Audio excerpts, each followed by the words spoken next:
Bismillahirrahmanirrahim. Assalamu alaikum warahmatullahi wabarakatuh. Alhamdulillah wa kafa, wassalatu wassalamu ala nabiyyil mustafa wa alihi wa sahbihi ash-shurafa. Allahumma salli ala sayyidina Muhammad wa alihi wa sahbihi wa sallam. Alhamdulillah, subhanallah, walhamdulillah, wa la ilaha illallah, wa la hawla wa la quwwata illa billahil aliyyil azim. Adada kulli harfin kutiba wa yuktabu abadal abidin wa dahrad dahirin. Allahumma akrimna binuril fahmi wa akhrijna min dhulumatil wahmi. Allahumma inna nas'aluka an tufaqqihna fid din wa taftah alaina futuhal arifin bi jahi sayyidil anbiya'i wal mursalin salawatullah wa salamuhu alayhi wa alayhim ajma'in. Wa ba'd. Tunashukuru Mwenyezi Mungu Subhanahu wa Ta'ala kutupa nafasi ya kukutana tena katika jalsa hii ya kustafid na kwenda kwa Mwenyezi Mungu Subhanahu wa Ta'ala. Kikao kilotangulia tulizungumza kuhusu elimu kwa jumla, tukaelezea ahwali za elimu, faida ya elimu na utukufu wa elimu, na sasa tukawa tuangalia ni mtu atakikana aanze na elimu gani, aanze kujua nini katika vitu ambavyo kwamba atakikana kujua. Naam, binadamu kama mada leo tulivyokuwa tumesema, binadamu kitu cha kwanza anachotakana kujua ni kumjua Mwenyezi Mungu Subhanahu wa Ta'ala, kwa sababu Mwenyezi Mungu Subhanahu wa Ta'ala amesema kwenye Qur'ani, walladhina amanu tasma'inu qulubuhum bi dhikrillah ala bi dhikrillah tasma'inul qulub fa'lamu annahu la ilaha illa Allah, kwamba Mwenyezi Mungu Subhanahu wa Ta'ala amewataja wale ambao kwamba wenye kuamini na kutulia nyoyo zao kwa jua, kwa kutanabaha kwamba akitajwa Mwenyezi Mungu Subhanahu wa Ta'ala ndio hutulia nyoyo, basi jua kwamba Allah ni yule ambaye kwamba ni la ilaha illa, kwamba Allah ni yule ambaye kwamba hapana mola pasiye kuwa naye. Fa'lamu annahu la ilaha illa Allah, jueni kwamba hapana mola isipokuwa Allah. Hapa ndio tupata kwamba binadamu kufika kumwamini Mwenyezi Mungu na kutulia moyo wake mpaka amuyue Mwenyezi Mungu Subhanahu wa Ta'ala, ndio kaambiwa fa'lamu, yueni annahu la ilaha illa Allah, kwamba hapana mola atakikana kuabudiwa kwa haki, anayestahili kuabudiwa kwa haki isipokuwa Allah. Leo inshallah mada yetu tutaangalia Mwenyezi Mungu Subhanahu wa Ta'ala. Mtu atakapokuja kwako wewe akakwambia mimi ni Mungu, ama wewe ukataka kumfikiria Mwenyezi Mungu Subhanahu wa Ta'ala, atakikana awe na sifa gani mpaka mtu astahiki kuitwa Mungu? Manake hata Nabii Allah Ibrahim alimwendea Namrud akamwambia mimi ni Mungu. Nabii Allah Ibrahim akamwambia la, wewe hustahiki kuwa Mungu. Kwa sababu gani? Nabii Allah Ibrahim alikuwa ana ilmu ya kumjua Mwenyezi Mungu Subhanahu wa Ta'ala, akajua ni vitu gani Mwenyezi Mungu atakikana kuwa nazo, na ni muhali wewe Namrud huna vitu kama hizo. Ndio maana Sayyidina Ibrahim akamkataa mfalme kama yule kama Mungu. Naam, kabla hatujaenda kuzitaja sifa za Mwenyezi Mungu Subhanahu wa Ta'ala, kwanza tujue tuamfuatia sifa za nani? Za Allah Mwenyezi Mungu Subhanahu wa Ta'ala. Katika maina yake ina ambao kwamba amejitukuza nalo, amejipatia nalo ni jina la Allah. Hata baadhi ya ulama wakasema huenda hili jina la Allah kwamba ndio jina ambao kwamba ni a'zam, ni katika maina Mwenyezi Mungu Subhanahu wa Ta'ala lalokuwa kubwa zaidi, ambao kwamba lau utamuomba Mwenyezi Mungu kwa haja yoyote kupitia ina hilo, basi Mwenyezi Mungu Subhanahu wa Ta'ala atakubalia. Mwenyezi Mungu Subhanahu wa Ta'ala utukufu wake na kudra zake na nguvu zake ajabu, jina lake tu hufanya kila kitu.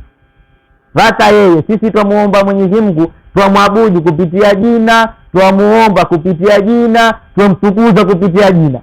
Mwenyezi Mungu Subhanahu wa Ta'ala jina tu hutosha kila kitu. Ndio maana kwamba Mwenyezi Mungu ni jina, halafu jina ndio hutoa neno. Mwenyezi Mungu Subhanahu wa Ta'ala ni jina, kwenye sifa ya jina ndio kutoka sifa ya neno. Mwenyezi Mungu Subhanahu wa Ta'ala akitaka jambo amri yake ni kafu na nun. Na kuna tofauti ya neno Mwenyezi Mungu na neno Mungu. Mungu kuna wingi, Mungu ni miungu wako wingi, ilahan aliha wako wingi, lakini hakuna wingi wa Mwenyezi Mungu. Hii Mwenyezi Mungu hutoweza kuipata wingi wake, kwa sababu ni sifa ambayo kwamba imejisimamia mwenyewe. Ndio Mwenyezi Mungu Subhanahu wa Ta'ala akawa hujitambulisha kwa neno Allah, kwa jina la Allah. Mwenyezi Mungu hata katika Qur'ani amefundisha watu kwamba kitu ambacho kwamba kabla hujaanza kufanya kitu chochote uanze na bismillah, kwa sababu bismillah kwanza naanza kwa jina la Allah. Ile bismi halafu ndani kuna neno limefitika halafu Allah, yani naanza kwa jina la Allah. Ndio maana mmoja katika maswahaba akasema bismillahi wa bihi badina, kwamba tuanza na jina la Allah, kwa yeye sisi ndio tumeanza. Wala abadna herau shaqina, beti ambapo kwamba hata Imam Nabahani akaweza kuchukua akaiweka katika wasila tushafi. Naam, Mwenyezi Mungu Subhanahu wa Ta'ala katika sifa zake ambapo kwamba tunatakana tuzijue ni kwanza tunatakana tujue kwamba huyo ambaye kwamba twafaa tumwabudu sisi binadamu, na hapa sisemi kwa ujumla wa Muislamu ama yule ambaye kwamba la, twasema kiujumla kama binadamu, kama sisi ambao kwamba tumeletwa duniani. Uwe wewe ni Muislamu, uwe wewe hujaingia kwenye Uislamu, uwe wewe wamkataa Mungu, uwe wewe wamkubali Mwenyezi Mungu, ujue kwamba mtu ambaye kwamba wafaa kumwabudu, na tuamuita mtu wala si kwa Mwenyezi Mungu ni mtu, lakini huyo ambaye kwamba atastahili kuabudiwa lazima awe na sifa kwanza ya kupatikana. Kiumbe yoyote ambaye kwamba atajiita Mungu lazima afuatiliwe. Je, yeye hupatikana? Allahul Mawjud, Mwenyezi Mungu Subhanahu wa Ta'ala ndiye mwenye kupatikana, yuko kila pahala. Na wala tukisema Mwenyezi Mungu yuko mbinguni, la, Mwenyezi Mungu hayuko mbinguni, yuko juu ya mbingu. Huko juu ya mbingu hakujulikani kuna nini. Allah hayuko mbinguni, yuko juu ya mbingu, na huko juu ya mbingu hakujulikani kuna nini. Na Mwenyezi Mungu Subhanahu wa Ta'ala siku akiwa juu ya mbingu ndio uko juu ya mbingu. Mwenyezi Mungu Subhanahu wa Ta'ala sema wala qad khalaqnal insana wa na'lamu ma tuwaswisu bihi nafsuhu, kwamba Mwenyezi Mungu asema amemuumba mwanadamu na amemjalia yeye kuna nafsi yake kuna zitu azijua yeye zenye kumtia wasiwasi.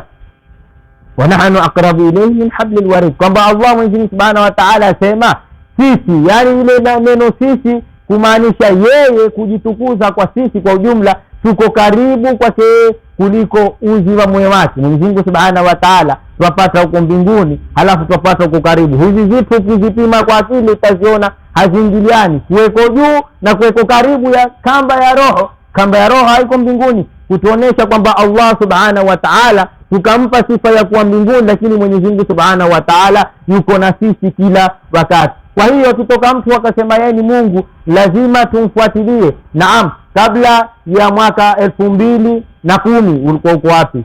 Kabla ya mwaka wa 1820 walikuwa uko wapi? Kabla ya mwaka 10000 ulikuwa uko wapi? Mimi alikuwa sijazaliwa. Basi kama wewe alikuwa hujazaliwa, hustahiki kuwa Mwenyezi Mungu, kwa sababu Mwenyezi Mungu Subhanahu wa Ta'ala hana mwanzo wala hana mwisho. Kwenye mwanzo basi yeye mwanzo zaidi, na kwenye mwisho basi Mwenyezi Mungu Subhanahu wa Ta'ala ni katika wa mwisho zaidi. Mwenyezi Mungu Subhanahu wa Ta'ala ni maujudi, hupatikana kila pahala. Mtu akatoka sahihi mfalme akasema mimi Mwenyezi Mungu, hapa yuko Kenya, Amerika hayuko, China hayuko, ama usiku yuko na mchana hayuko, ama kinga online muda fulani hayuko, basi huyo hastahiki kuwa ni mwenye kuabudiwa. Ndio maana wale wanaomuita Nabii Allah Isa ni Mungu, wana kalenda yao wasema sahihi ni 2020 kuanzia azali Nabii Allah Isa. Kwa nini Nabii Allah Isa tuwe na tarehe yake kuzaliwa? Ni dalili kwamba hastahiki kuwa Mungu. Yesu hawezi kustahiki kuwa Mungu kama yeye ana muda wa kuanza kupatikana. Mwenyezi Mungu atakana ana muda kamili wa kabla kutokupatikana Mwenyezi Mungu Subhanahu wa Ta'ala. Na Mwenyezi Mungu Subhanahu wa Ta'ala muhali wake, Mwenyezi Mungu hana sifa ya kukosekana kama vile alipokuwa na sifa ya kupatikana. Hizi ni vitu ambavyo kwamba lao hatutoziwekea msingi kabla hatujaenda popote, kabla hatujasema fiqh, kabla hatujasema faraid ndani yake, tukaingia kwenye lugha arudhi na zingineo, lazima tumweke mtu katika hali ya kuweza kumtambua Mwenyezi Mungu Subhanahu wa Ta'ala. Tutoe kiso kabla hatujaendelea. Kuna bwana wakati wa Ngazija kwa kina Habib Omar Bismet alienda France kusoma yeye. Alipoenda France akirudi akasema hakuna Mungu, akakataa uwepo wa Mungu. Watu wakakasirika, watu wakaja takwaje hakuna Mungu? Asema kusanyikeni kisha mimi nitawaambia kwamba hakuna Mungu. Watu wakakusanyika, Waislamu wenye elimu wakakusanyika pale, akamwambia mimi nina kibiriti hiki, mimi nitakirusha. Kama Mungu yuko atakinyaka, atajitetea atakinyaka. Kama hayuko hatakinyaka, basi itakuwa hakuna Mungu. Wale watu wakawa huomba Mungu, Mwenyezi Mungu ajalie nyako kibiriti, akakirusha yule bwana. Amesahau kwamba Mwenyezi Mungu Subhanahu wa Ta'ala amenyaka mwezi, Mwenyezi Mungu Subhanahu wa Ta'ala amenyaka jua, Mwenyezi Mungu Subhanahu wa Ta'ala nyota zote ziko kwenye hewa na yeye ndo amezishika. Aliporusha kibiriti, kile kibiriti kikaanguka pale pale, akasema mmewambia hakuna Mungu. Watu baadhi wakaritadi, wengine wakakataa. Habib Omar bin Smail, kisa ambapo kwamba mashuhuri, watu wote wakijua, akasema mwiteni bwana kama huyo ambaye kwamba amekataa kuwepo kwa Mungu na watu wameritadi kwa ajili yake. Alipoitwa Habib Omar bin Smail, alipomuona, alipompatia ilmu ya kumtambua Mwenyezi Mungu Subhanahu wa Ta'ala, sura yake tu akasema ashhadu an la ilaha illa Allah wa ashhadu anna Muhammadan Rasulullah, kwamba kweli sasa naamini kwamba Allah yuko, naamini kwamba Allah yuko. Akapiga kelele ashhadu an la ilaha illa Allah wa ashhadu anna Muhammadan Rasulullah. Sifa pili, Allahul Mawjud al-Qadim, Mwenyezi Mungu Subhanahu wa Ta'ala kupata sifa ya pili ya kustahiki kiumbe yoyote anayejitokeza akasema kwa yataka kwa Mungu, hawezi kwa Mungu mpaka awe na sifa pili, nao ni al-Qadim, ni kwa wa zamani wa ukae, mtu ambaye kwamba ni azali. Mwenyezi Mungu Subhanahu wa Ta'ala ndiye alotawala katika sifa hiyo kabla ya kila kitu, basi kabla yake na kabla yake ndio yuko Mwenyezi Mungu Subhanahu wa Ta'ala, na hana kabla kati. Mwenyezi Mungu Subhanahu wa Ta'ala hakuna kabla ya kila kitu, kabla hakujapatikana kitu asema kwamba kuntu kanzan makhfi. Mwenyezi Mungu Subhanahu wa Ta'ala asema mimi nalikuwa ni kanzi, mimi nilikuwa ni sanduku, ni treasure nalofitika, nikataka kutambulika ndo nikaumba viumbe. Akaumba arshi, yamaanisha Mwenyezi Mungu Subhanahu wa Ta'ala huko kabla ya arshi akaumba mbingu, akaumba ardhi, akatia maji, akatia mwangaza, akaweka giza. Hizi zote zilikuja na Mwenyezi Mungu Subhanahu wa Ta'ala, basi yuko kabla hizi. Anapokuja mtu akasema yeye ni Mwenyezi Mungu Subhanahu wa Ta'ala, akataka kujita sifa hizo kwamba yeye ni Mwenyezi Mungu, aangaliwe, je, yeye ana ukadim, ana uzamani? Tampata la, hana uzamani. Itaingiliana kama ile sifa mwanzo tumesema ya kwamba nini, ya kupatikana.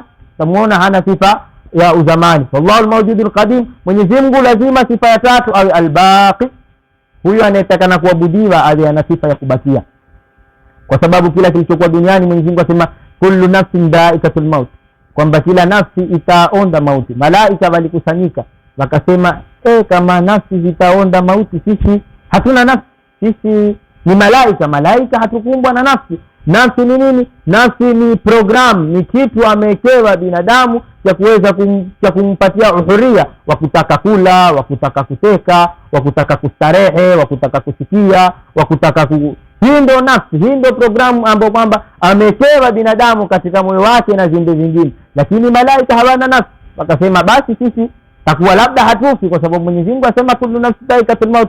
Mwenyezi Mungu akafisha aya nyingine kullu man 'alayha fan, kwamba kila aliyeko kwenye dunia atakuwa ni mwenye kumalizika. Wasema la, basi sisi hatuko kwenye dunia. Mwenyezi Mungu Subhanahu wa Ta'ala akasema kullu shay'in halik, kila kitu kitaangamia isipokuwa yeye Mwenyezi Mungu Subhanahu wa Ta'ala. Wakubakia ni Mwenyezi Mungu Subhanahu wa Ta'ala. Wamepita wangapi wamejiita miungu? Mwangalie Firaun alisema ana rabbukumul a'la, tena angalia ajabu yake, asema mimi ni rabbukum, ni mola wenu, kisha a'la akaongeza na sifa ya pili kwamba mimi kama kuna huyo aliyoko juu basi mimi ndio huyo aliyoko juu, ana rabbukumul a'la, kwamba huyo Mungu aliyoko juu basi ni mimi. Hata wakati mmoja akamwita Haman akamwambia jengee mimi sakhra, nijengee kitu mnara hivi nipande nende nikamuone huyo ilah Musa, nikapambane na huyo Mungu wa Musa.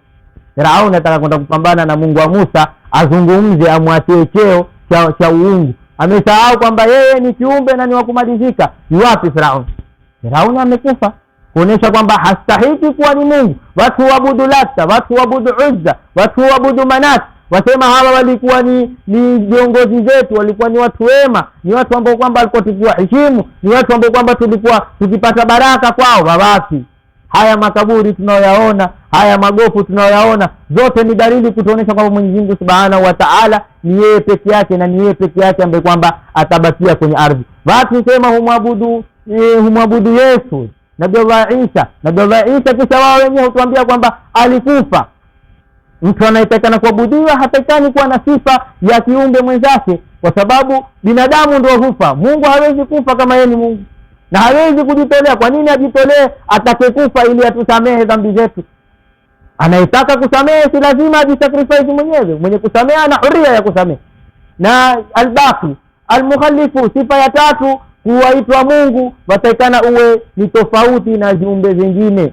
Yule anayeumba, mfano aliyeumba simu hafanani na simu. Huyo hatujawahi kumuona huyo Tekno yukoje, huyo mkubwa wa Tekno, kama yeye yuko na memory, ana line mbili na yeye, ama yeye ni touch screen, ama yeye ana button. La, kinachoumbwa si lazima kifanane na yule muumba. Uangalie huyo gari yuko wapi, huyo aliyotengeza gari ana matairi na yeye, na yeye ana kioo, na yeye ana mlango. Mwenyezi Mungu atakana ana sifa ambapo kwamba ni mukhalifu lil khalqi, atafotiane na ziumbe zote aloziumba itlaq kabisa. Watu sema Mwenyezi Mungu ana mikono, Mwenyezi Mungu ana macho, Mwenyezi Mungu ana miguu. Tena Bakar Siddiq asema adamul idrak fa wal idrak, kumkosa kumjua Mwenyezi Mungu Subhanahu wa Ta'ala. Ile fikra unaojenga kwenye kichwa chako cha Mungu kwamba basi Mungu yuko hivi, naona Mwenyezi Mungu yuko hivi, hizo zote sivyo Mwenyezi Mungu Subhanahu wa Ta'ala alivyo. Na tuambia uketi kujadili kuhusu alivyo Mwenyezi Mungu Subhanahu wa Ta'ala itakupelekea kukufuru na kumshirikisha Mwenyezi Mungu Subhanahu wa Ta'ala. Mwenyezi Mungu Subhanahu wa Ta'ala yaona lakini hana macho, na si lazima kitu kiwe na macho ndio kione. Mwenyezi Mungu yasikia na hana masikio, si lazima kitu kiwe na masikio ndio kisikie. Tuangalie simu haina masikio na ukipiga mtu usikia, na kadhalika. Utaona hata utaona viumbe vingine hawana masikio, wana vibration kama samaki hana masikio, lakini ya sensi kwenye maji kwamba kuna kiumbe chaja kunivamia. Hizi zote ni kwamba Mwenyezi Mungu Subhanahu wa Ta'ala, hata tunaposikia anaposema Ar-Rahmanu 'ala al-'arshi istawa, kuna mtu alikuja kaniuliza, wewe sema kwamba Mungu hayuko pahala, kwamba hakai pahala, je, hiyo arshi aloiweka kipi, kazi yake ni nini? Kamwambia na Mwenyezi Mungu Subhanahu wa Ta'ala ana arshi, ana kitu, ana kursi, ana hiyo arshi. Lakini kuwa na kitu haimaanishi kuketia kitu. Haimaanishi wewe ukiwa na nyumba lazima umetia makoti, lazima ukete makoti yote ndio yale makoti ni hapo. Mwenyezi Mungu Subhanahu wa Ta'ala, lao tukasema Mwenyezi Mungu ameketi kwenye arshi, yamaanisha arshi ni kubwa kuliko Mwenyezi Mungu Subhanahu wa Ta'ala, kwa sababu utatakana kile kitu kiwe kikubwa tumhimili yule Mungu kwamba mwepesi. Kama mimi nimeketi kwenye kiti na kiti kimenizunguka, kimeweza kubeba uzito wangu, yamaanisha hicho kiti ni kikubwa kuliko yule mtu ambaye kwamba alokikalia kile kiti. Mwenyezi Mungu Subhanahu wa Ta'ala atakana akhalifiane na umbile la viumbe zake. Mwenyezi Mungu Subhanahu wa Ta'ala hana mikono kama tunavyofikiria, hana macho. Kwa hiyo anapotokeza mtu akasema kwamba mimi ni Mungu, mwangalie yeye ana masikio na yeye niko na masikio, la, huyo hastahiki kwa Mungu. Ana macho, Yesu ana macho, yuko kama sisi. Tunaswali tuulizwa kwamba Mungu amesema amemuumba binadamu kwa sura yake. Mwenyezi Mungu amemuumba binadamu kwa sura yake. Naam, ni kweli Mwenyezi Mungu Subhanahu wa Ta'ala amemuumba binadamu kwa sura yake. Haimaanishi sura ni vile alivyo yeye Mwenyezi Mungu Subhanahu wa Ta'ala. Ni kwamba Mwenyezi Mungu yafurahika akamjalia binadamu sifa kufurahika. Mwenyezi Mungu yakasirika akamjalia binadamu akaweza kukasirika. Mwenyezi Mungu yasikia akamjalia binadamu ni mwenye kusikia. Mwenyezi Mungu yasema akamjalia binadamu sifa ya kusema. Hizi ni sifa ambazo kwamba mtu atakikana akisikia. Lao atatokeza mtu akasema mimi ni Mungu kama Firaun, basi ajue hizi sifa hakuna. Mwangalie Firaun ajiita Mungu, yeye huenda haja. Mtu atakwenda vipi haja na yeye ni Mungu? Firaun ajiita Mungu, yeye wala hawezi kukaa bila chakula. Tajitaje Mungu na yeye? Na wako watu paka sahihi hujiita miungu. Kuna watu watakawasujudiwe Ibilisi, shetani ajiita Mungu. Shetani watu wengine Freemason wamsujudia kwamba ana nguvu, ndio maana waenda kumsujudia. Lakini pia akilini kwamba huyu ameumbwa na vile alivyo ana pembe mbili. Haya, mwenye pembe mbili, ng'ombe pia ana pembe mbili, kwamba huyu hastahiki kwani wa kuabudiwa. Mukhalifu lil khalqi bil itlaq, atakana anayeabudiwa awe amekhtalifiana kabisa. Ndio Nabii Allah Ibrahim alipoona mwezi kaona kwamba wenda hii ni Mungu. Mwezi ulipokuwa umepotea akasema la, haziwezi kupotea vile jambo kwamba chatakana kuabudiwa. Aliweza kuwa nafahamu. Na ni sisi ni muhimu zaidi, ni muhimu kuwaweka watoto wetu, ni muhimu kuweka ndugu zetu, ni muhimu kuweka jamaa zetu, kabla hatujawapa darasa yoyote, kabla hatujawapa viswa vovote, kabla hatujawatekesha kivovote, kabla hatujawafungua akili kwa mambo yoyote, kwanza tuwaweke akili ya kuweza kumjua Mwenyezi Mungu Subhanahu wa Ta'ala, ili lao atatetemeshwa atakuwa yuko sehemu ambapo kwamba ni salama, hawezi kutetemeka. Waangalie wale walifukuliwa paka mashimo wakakataka kutoa ndani. An-nar dhatul waqud idhum 'alayha qu'ud, bali tukuliwa ashabul hudud. An-nar dhatul waqud, moto umewasha, idhum 'alayha qu'ud. Baadhi ulama wasema qu'ud ni kuketi na qu'ud ni kuchoma. baadhi ulama wasema kwa lugha ya Kiarabu, ya kilahaja ya Kiarabu, qu'udin, kuchoma. Idhum alaiha qu'ud, wameingizwa pale ndani ya moto, juu ya moto ni wa kuteketezwa. Wahuma, na wale ambao kwamba wameketi, alama yafaluna bilmu'minina shuhudi, waona hawa tumewafanya hivi sisi kabisa, twawachoma, lakini wakawa hawajali kwamba sisi twachomwa, sisi tuenda wapi. Wameamini kwamba la, wewe hustahiki kuwa Mungu na imeisha. Angalia sasa hizi athari ambapo kwamba tuoneshwa kwenye musalsalati, wamweka mtoto kwenye kipindi, angalie hizo vipindi zenye kupindua watu, ameweka kwenye kipindi ule mwenye kipindi tuseme ni Muhindi, amwangalia sanamu, amuomba sanamu, na wewe umemweka mtoto tu pale. Ule mtoto kuangalia ni athari atapata kwenye moyo wake, itamjenga shirki bila yeye kujua. Ndio pale mtoto unapomwambia mtegemee Mwenyezi Mungu Subhanahu wa Ta'ala, aisila, kwa nini mimi sendi kwa ile miungu ya Kihindi nikapiga zile matarumbeta na yale makengele, karusha ng'ombe wangu pale na mambo yangu yatakuwa sahali. Tutakana sisi tuwe na hadhari sana. Haya mambo ambayo kwamba yanayotuzunguka sisi si mambo ya matezo. Tuona mtu uteza mpira, hufanya mikono ya msalaba, mtoto huangalia pale, keti naye mabela, la, yale si ya kweli, yule si Mungu, asipate athari kabisa katika moyo wake kwamba huyu ni Mungu. Ndio hapo tukasema kwamba Mwenyezi Mungu Subhanahu wa Ta'ala lazima amekhtalifiana. Mwangalia Mtume Muhammad sallallahu alaihi wasallam.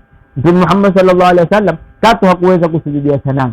Kwa nini? Yeye alijenga kwenye moyo wake, na hapo hajashushiwa wahi. Ni mtoto mdogo, alijenga kwenye moyo wake, akiwaona wale masanamu huona ni midude yataka kumvamia yeye, yataka kumtafuna, huona kama mijini, kama mijitu yataka kumtafuna. Akawa Mtume Muhammad sallallahu alaihi wasallam kila kipelekwa katika ile sanamu hupiga kelele, sema la la la la la la la la. Ndio mwana Mtume Muhammad sallallahu alaihi wasallam akazibiliwa asiweze kusujudia masanamu, akawa si mwenye kusujudia, akapata ile isma kuhifadhiwa na Mwenyezi Mungu Subhanahu wa Ta'ala. Hakadha kana Nabii Allah Ibrahim, hivyo pia ndivyo alipokuwa Nabii Allah Ibrahim. Nabii Allah Ibrahim alipoona masanamu asema hawa hawani waikiwa chakula chaliwa na panya, hafukuzi. Mbwa mwitu huja kutukua nyama imewekwa pale, hamuondoshi. Hivi huja kutoa kwenye mwili wake, hamuondoshi. Huyu hastahiki kuwa Mungu. Naam, hiyo ndio sifa ambayo kwamba tunastahiki sisi tuijue, tumjue Mwenyezi Mungu Subhanahu wa Ta'ala. Mwenyezi Mungu Subhanahu wa Ta'ala sifa nyingine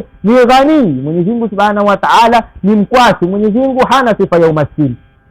Lazima tufahamu kwamba Mwenyezi Mungu ana mahazina yaliokuwa kwenye chini ya ardhi na yaliokuwa mbinguni, yote ni ya Mwenyezi Mungu Subhanahu wa Ta'ala. Lao tutaweza kujua kwamba Mwenyezi Mungu Subhanahu wa Ta'ala ni ghani, ni mkwasi, kwamba yeye ana kila kitu, moyo wetu utatulia. Ndio ile ala bi dhikrillah tatma'innul qulub, kwamba jua na kutanaba kwa kumtaya Mwenyezi Mungu. Hapa kutaya si kutaya tu hivi uko subhanallah subhanallah subhanallah, sinia hungia unena si kakosa mimi hapa, astaghfirullah hungia zitumbo kusema hapa mimi zitanipita. La, ni kwamba wewe ukaamini kwamba Allah yuko na Allah ni Razzaq, kwamba Allah ni Ghani. Hizi zinazotokea sasa katika mujtamaa, tajiri fulani kumtukana tajiri fulani, shekhe fulani kumpinga shekhe fulani na kumtukana, mwanafunzi fulani kupingana na mwanafunzi fulani, ni kukosa. Wala sikusema kwamba hasa kwenda kwa mashekhe, la, hata hawa matajiri tumekosa kujua utajiri wa Mwenyezi Mungu Subhanahu wa Ta'ala. Tuwaona la fulani akipata atakuwa tajiri, akishakuwa tajiri nitapata nini?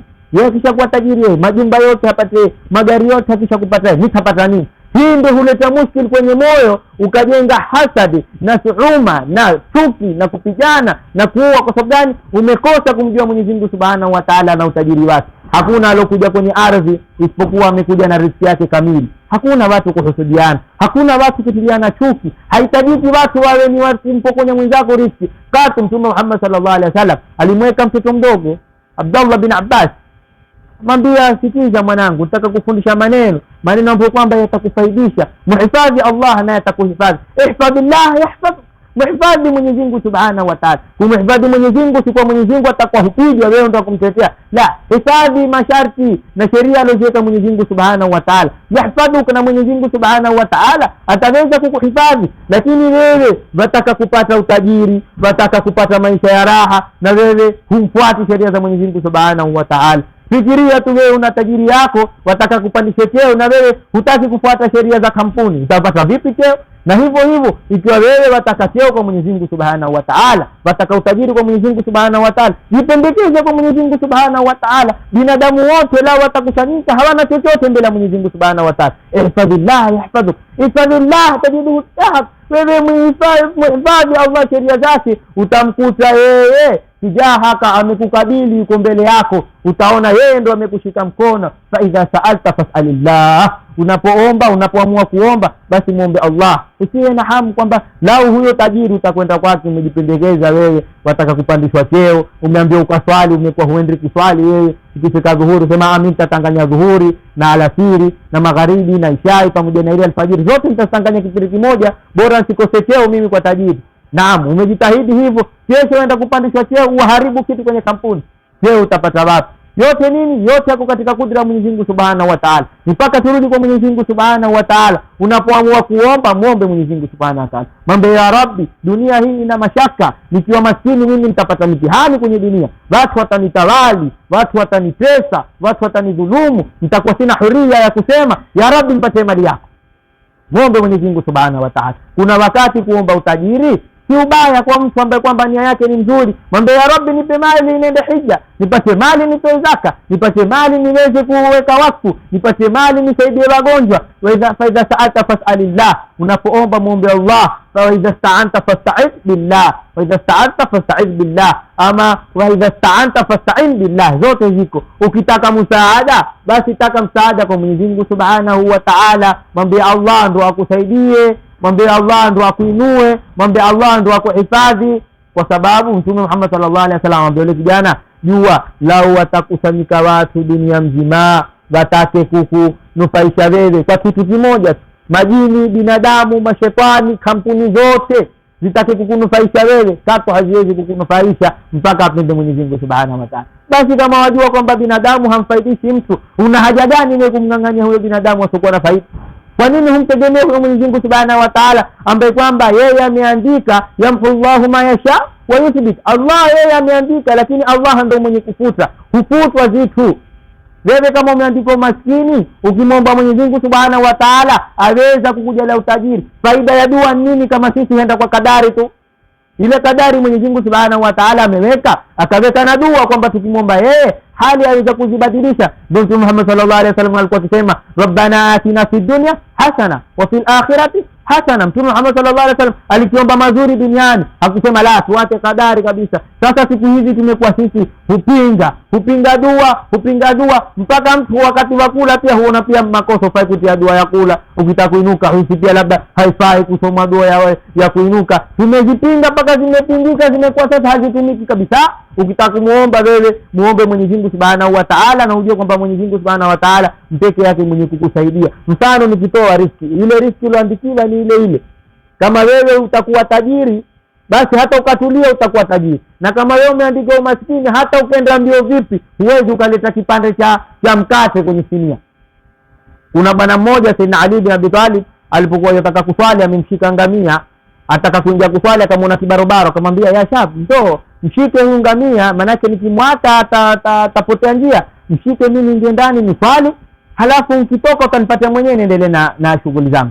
Sayyidina Ali akaingia msikitini kuswali, ule barobaro akaketi na ngamia, sema huyu hatoki hapa, mimi nikaa nimsubiri yeye tu, kwani tapata faida gani? Akanitambua mwanzo, akamtoa lujamu ile ngamia, akamtoa ile kamba yake, jali zile kamba za ngamia lujamu, akamtoa akaenda akaondoka na. Sayyidina Ali akitoka mbiri kangamia, uketizi usimeme pale mlangoni, hana lujamu, hakuna barobaro. Sayyidina Ali akauliza, hapa kulikuwa kuna shab amekana ngamia, yu wapi? Wale wakamwambia la, ameondoka. Kwani kuna nini? Sayyidina Ali akasema la, amechukua lujamu yangu na siwezi kwenda ngamia bila kamba, manake zipando huwezi kuzipanda bila ya kamba. Hata punda huwezi ukampanda punda wale walotoka Lamu, huwezi labda uwe mkorofi, wale vijana wakorofi wakenda kujepa punda wa watu kule mashambani, basi watanshika mashikio wende naye, lakini mnyama utekana lujamu. Sayyidina Ali kamwita mtu mwingine akamwambia, basi na dirham 2 hapa, tukua nenda kanitafutie na mimi kamba niweze kumfunga ngamia. Akampatia yule mwanamume dirham 2. Akaenda, akirudi yule mwanamume amerudi na lujamu, ambapo kwamba ndio ile lujamu ya Sayyidina Ali alikuwa amefunga ngamia. Sinalia katika sema nimepata wapi? Sema mmeiona sokoni kuna mtu wauza kamba na mimi nikanunua. Sinalia akasema subhanallah, angalia riski. Mimi nilipokuwa na swali alikuwa anasema nikitoka nitampatia yule barobaro hizi dirham 2 kama zawadi yake, lakini akafanya haraka, amezipata dirham 2, maana amekwenda kuuza kitu cha haramu, lakini ile njia aliyochukua ilikuwa ni njia ya haramu na akaweza kupata zile riziki aloandikiwa, lakini kwa njia ambayo kwamba haistahiki. Sasa wewe ule anayeuza unga, ule anayeuza bangi, ule anayeuza yeye mwenyewe, lao angeketi kisawasawa, ile riziki yake ya utajiri ingekuja vile vile, kwa sababu yeye ameandikiwa utajiri. Lakini amefanya nini? Amefanya haraka, ameona la mimi huchelewa, takuaje mimi? Ngojeni basi. Ule alouza unga wa kuua watu, lao angeuza unga ngano angetajirika hivyo hivyo. Wangapi wametajirika kwa kuuza papa, wangapi wametajirika kwa kuuza samaki, wangapi wametajirika kwa kuuza nazi. Kuna watu tumeona wametajirika kwa kuuza maembe, wamefungua ni kampuni. Nini riziki ya Mwenyezi Mungu Subhanahu wa Ta'ala. Na wangapi huuza paka dhahabu, lakini paka sasa wako hivyo hivyo. Kwa sababu gani? Mwenyezi Mungu bado hajawaandikia. Kutekana tuwe na sifa kwamba tumjue Allah Subhanahu wa Ta'ala ni ghani. Tutoe basi tujue Mwenyezi Mungu Subhanahu wa Ta'ala atatupa. Muda umekwisha na sifa za Mwenyezi Mungu Subhanahu wa Ta'ala ni nyingi, lakini nataka kuwakumbusha kitu. Mwezi tunaoingia ni mwezi mkubwa. Tuko katika mwezi mkubwa, katika mwezi mtukufu, na tuingia katika mwezi mtukufu na tuenda katika siku tukufu. Zile siku 10 za Dhulhijja ambapo kwamba tunazitarajia ni tukufu.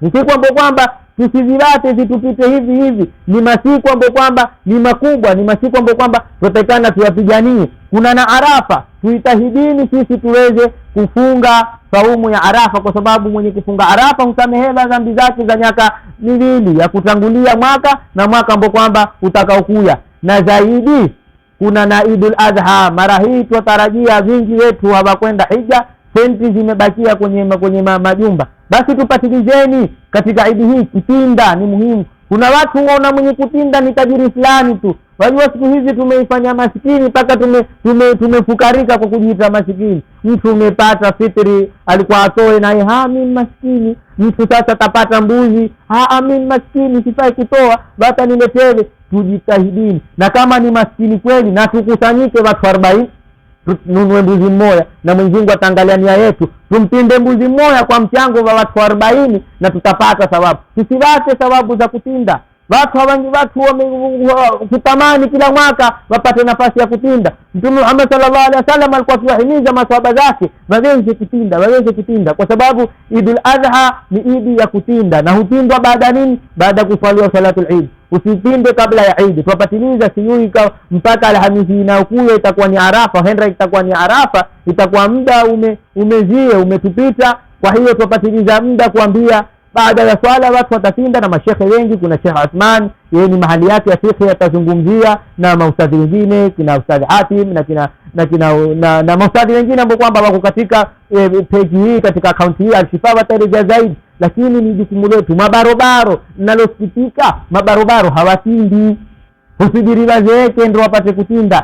Patiliza sasa. Unapokuwa umeoa wewe hutopata senti za kutindia. Hizo senti itabidi ukanunue buibui wewe. Hizo senti zitakuwa nje imekutolea mato hapo. Hata kiatu cha rocket cha madoli tu kiruke utasikia takadoli takani huko utaona mtu shekhe, lakini viatu zote hazijua yeye. Mimi hetewalisti na picha hii huitwa doli, hii huitwa za juu, hizi huitwa za kuzamia kamba. Mimi sasa nikupatiliza. Tupatilizeni mabarobaro, tutoeni. Unao 500, tafuta na barobaro mwenzako 500, tafuta mbuzi nzuri, quantum nzuri. Usiwape nafasi majanki, maana idi hii kuna watu wengine mbajanja. Umeshakuweka oda kwa janki, umwambia janki idi hii usinitupe. Wewe kutafuta Adha kwa majanki, uone haya. Kwa nini umemwekea? Mimi sitakujua kama ameiba. Najua hufai kuchunguza. Lakini wamjua ni mtu kwa kujepa. Kwa nini hakutukui paka kwa ule mwenye shamba? La, tujitahidini, tusindeni. Yeyote, kuna riwaya sema atakayetinda kwa kiyama atampanda ule mnyama alontinda. Wala usipatilize kutinda kuku wewe. Ni wanyama wa miguu minne na wanyama hawa wa nyumbani. Mbuzi, ng'ombe, ngamia, hao ndio watakuwa ambao kwamba takana kutinda. Na si lazima mmoja, waweza kutinda 10, tinda. Waweza kutinda mbuzi 200, tinda. Na jambo la mwisho, si lazima tutinde siku moja sote. Idi ile ni idi ya siku 3. Kutokea mushkil tukatinda siku moja sote. baada ya kutinda hiyo siku moja. Sasa ikawa wale maskini mmoja ametewa vifurushi za nyama 300. Sasa naye hana hata friza. Amekuwa mitihani kupeka kwenye mafriza ya watu wa mafriza, ikifika Idul Adha hawana raha kabisa. Wajua sasa kesi zeazo hizo, mtu atakuja kuleta nyama sindikisha sio yake ilikuwa yangamia. La, tupangeni siku kwamba mimi sitotinda siku ya kwanza kwa sababu kuna watu wengi watatinda, mimi nitatinda siku ya pili, mimi nitatinda ile siku ya tatu. Tuna siku 3 nzima, zote hizi tumepewa fursa ya kutinda, tuweze kutinda, tupangilie mambo yetu kwa uzuri, na inshallah Mwenyezi Mungu atajalia tubarikiwe katika vitindo zetu. Mwenyezi Mungu atupatie senti tuweze kununua wanyama tutinde. Mwenyezi Mungu atujalie tuwe na Eid nzuri. Twaomba Mwenyezi Mungu ajalie mwaka huu tuwe na umoja wakiwa Arafa Maka, na sisi huku tuwe ni Arafa. Tuombeni wakati wa Arafa, watu wa Arafa kule watakaposimama, twawaomba wale walioko Maka, wale wenzetu walofungiwa na ndege huku, msikasirike. Mmepata hijini huko, si lazima mwe mtoidi Kenya ni hini, Tanzania ni hini. Mkienda tuombeni Mungu Mwenyezi Mungu aondoshe balaa ya corona, iondoke kama iko, kama maneno pia yaondoke hayo maneno ya kuitwa corona. Ile hakuna kabisa ina corona, tusahau kabisa. Kama vile kulikuwa kumekuja laini za simu zikiitwa mazaini nini, zimepotea, na hiyo ina la corona lipotee. Asadallahu awqatakum ma'a salam walhamdulillah rabbil alamin. Nasiya